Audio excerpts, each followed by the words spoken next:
So in this short video, we're going to be looking at companies' responsibilities, and firstly, the different types of companies in terms of limited liability and those that do not have limited liability, and examples of companies where they have not been responsible in their business dealings.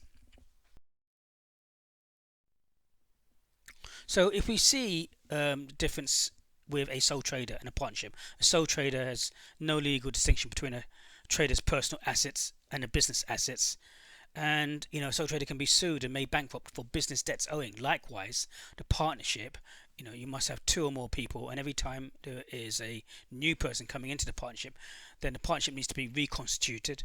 And again, it's no legal distinction between a partner's personal assets and business assets, which basically means that for a sole trader or partnership, there is no limited liability, such that if either of these business organizations took out a business loan, say for £10,000, and then the company went bankrupt, then that £10,000 which are owed can be sought after by the people who you owe money to. They can go through the courts, and then they can call in the bailiffs to your home to take your own personal assets that you own. So anything in your house, your car, if you own a car, and so on and so forth. Whereas a limited liability company, you cannot, there is a separate legal entity, which we're going to go and have a look now. So if we think about the Companies Act 2006, it's a piece of legislation that's been incorporated and it's gone through the Houses of Commons and the House of Lords, and it's been signed and sealed by the Queen at that time. So it's a piece of legislation that limited companies must apply and adhere to. And limited companies then, are seen as a separate legal entity, and if that company went bankrupt, then the directors or the shareholders of that business will not be liable for the debts of the company, as they're seen as a separate legal entity. So companies limited by shares, by far the most common type of company in terms of the UK and globally, can be limited by limited liability, public limited liability, or private limited liability. Public limited liability means that the shares are issued on a stock exchange, whereas a private limited company, the shares are not issued on a stock exchange and not widely available to people, to the general public. And companies limited by shares, members can are only personally liable for the amount unpaid shares subscribed for in the company. So they're not legally liable for any debts of the company. And then there are also unlimited liability companies, which are quite uncommon. Again, they still have a separate legal personality. Therefore, the members cannot be sued personally for the debts and liabilities of the business while the company is a going concern. However, on winding up the company, members are liable to contribute any amount sufficient for repayment of its debts and liabilities.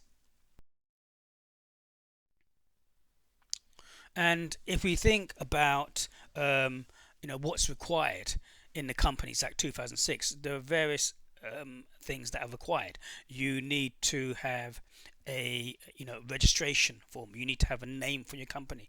You need to have the directors and proof of the directors. You need to have a memorandum of association and articles of association, a statement of compliance, and all of these need to be completed when you actually set up a limited liability company. And this goes back to the responsibilities of companies in terms of what companies can and can't do, as we're going to see in a little bit more detail in terms of the difference between the memorandum of association and the articles of association.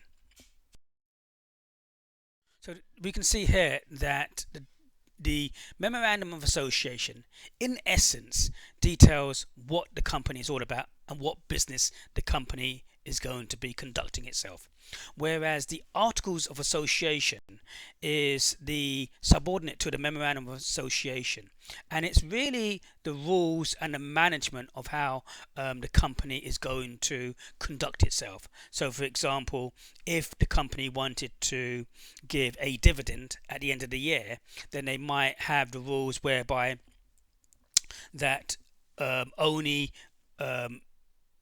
they can only give a dividend if voted on and agreed by, say, 75% of shareholders.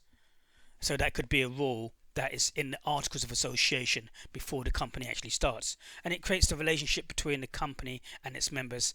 And these can be altered, easily passing on a special resolution. So we can see here the difference between a memorandum of association detailing what the business is all about and the articles of association. But these set out the rules and how the business is supposed to conduct itself.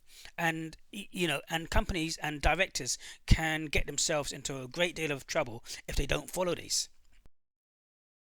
We look at the Companies Act 2006 and the roles and responsibilities of businesses. Well, public limited companies have to provide accounts as Tesco's in terms of IFRS, International Financial Reporting Standards, and they must make sure that their accounts are correct.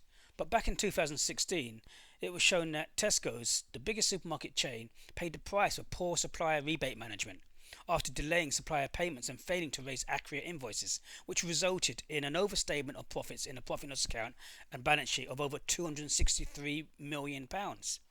And and this was forwarded on to the Financial Conduct Authority and raised as a matter of serious fraud. And if the directors were found guilty of serious fraud, then they would have gone to jail. But it wasn't serious fraud, but really a mistake in terms of their accounting process and procedures and delaying of supplier payments and failing to raise accurate invoices, which resulted in a fine of £120 million, which was taken off their bottom line, which means that the directors were not really acting responsibly in terms of meeting the profit and maximum profit maximization to their shareholders.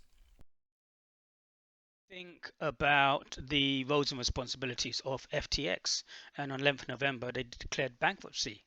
The firm was once heralded as the Goldman Sachs of crypto, from its CEO Sam Bankman, and he was charged with a litany of fraud and campaign finance law violations, and U.S. prosecutors were calling it one of the biggest financial frauds in American history.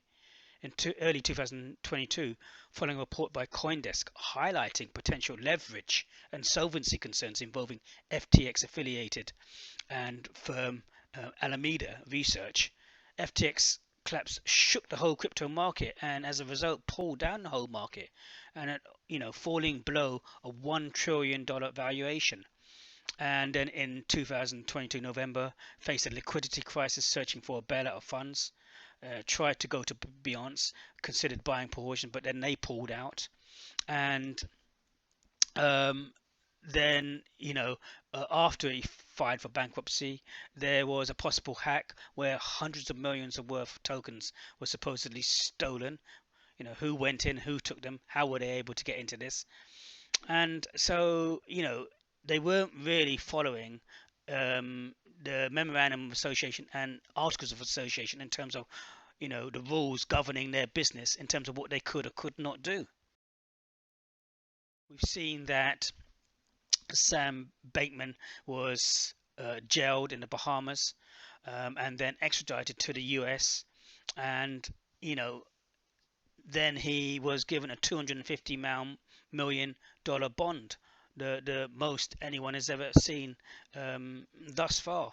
But if you look deeper into it, in fact, he didn't actually pay any of the £250 million bond. It was really, he paid a fraction of that, and he didn't actually pay it. It was his parents who put up their house, and their parents put up their house, which was valued at $1.8 million.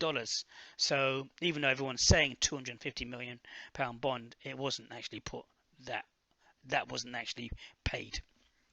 So Sam Bankman, went on January the 3rd, and he pleaded not guilty, and now his next trial will be in October 2023. But he had a duty, a role and a responsibility according to the memorandum and the articles of association and how his business should be conducted. He didn't even have proper accounts, and it was stated that there was no bookkeeping, and it was an old-fashioned embezzlement. And in the US, they must follow GAAP, generally accepted accounting principles. But there was no accounting procedures going. In a multi-billion-pound organization, no accounts. How on earth can this be? If we go back and we look at the BP oil spill, where over 200 million gallons of crude oil was pumped into the Gulf of Mexico for a total of 87 days, making it one of the biggest oil spills in the US history. 16,000 total miles of coastline was affected, including the coasts of Texas, Louisiana, Mississippi, Alabama, Florida. And, even though the gushing well was capped in 2010, oil was still washing up on the shores long after that. And this has affected, BP's credibility. And as a result, President Obama at that time announced his administration would create a 20 billion spill response fund. And BP had to fork out 20.8 billion US dollars in litigation costs and money that it had to pay back.